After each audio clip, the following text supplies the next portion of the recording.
Okay, you guys have heard it said that a clean desk is a sign of a sick mind. Well, I'll let you guys judge how sick my mind is. My desk is not very clean. My house is an absolute mess.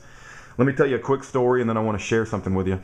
I was in church yesterday in Forney, and a preacher who I love and respect a great deal, learned a lot from him. He was preaching from the King James Bible, and he used a phrase that nearly drove me out of my seat and through the roof. He came across a verse, and it had the word damnation. And he read the word damnation, and then he said something to the effect of, a better translation would be judgment. Okay, well, that sentence implies that the King James isn't perfect, and he's substituting in his own word. A better translation is not judgment. If the King James said damnation, then the best translation that could possibly be is the word damnation. Don't change the word damnation to judgment.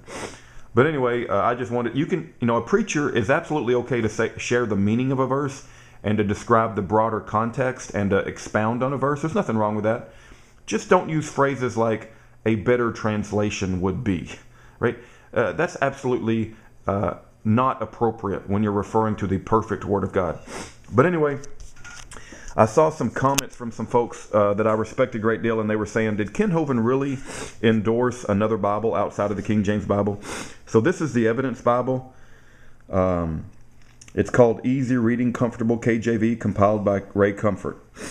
Okay, the Evidence Bible. Now I'm going to turn the page here, and I want to show you guys, because I don't want you guys just to trust me when I said it. I want you guys to see it for yourself. Okay, it's got all these people that have endorsed the Bible. Okay, I don't even know who some of these people are. Right? So you guys have to make up your mind. But right here it says, I love the Evidence Bible.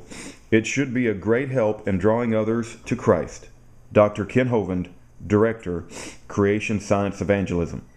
So Dr. Ken Hovind did say, I love the Evidence Bible. This is the Evidence Bible. And it changes the words of God. It's easy reading. So Dr. Ken Hovind said, I love the Evidence Bible. Now, what I wish Ray Comfort would have done is he could have called this Ray Comfort Study Notes of the Bible. But don't call it the Bible, right? Don't call it a Bible if you're going to change the words, right? Just call it Ray Comfort Study Notes of the Bible. But don't say the Evidence Bible and act like this is another Bible, okay? But Ken Hovind, as you can see, is used in this book as endorsing it. He said, I love the Evidence Bible. It should be a great help in drawing others to Christ. Either one of two things is going on. Either Ken Hovind really said that, or Ray Comfort is lying when he's using the endorsement by Ken Hovind. So another thing that's going on is I want to share you guys where he talks about changing the words.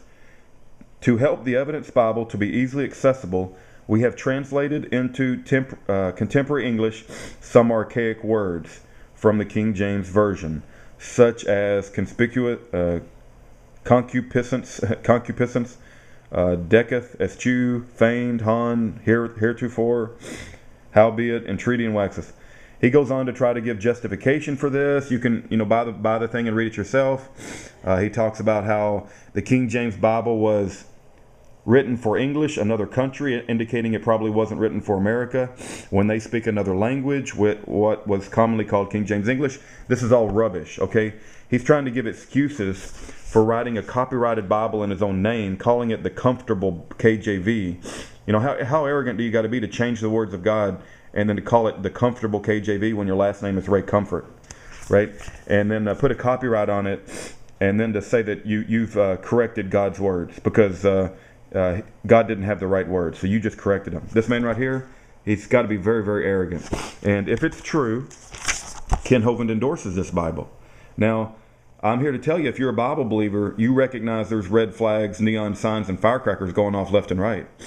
I don't care who you are, and I don't care how good you are, and I don't care how good and godly and great your ministry is. You don't mess with the Word of God. It's that simple. Anyway, I want to show you guys this for yourself rather than just hearing it from me. You saw exactly what I've seen, and now you know why I said what I said. May God bless every one of you, and may God bring justice to the wicked, and may people start to learn to respect the Word of God rather than to try to change it, okay? The Word of God is something you submit to. The Word of God corrects men. Men do not correct the Bible.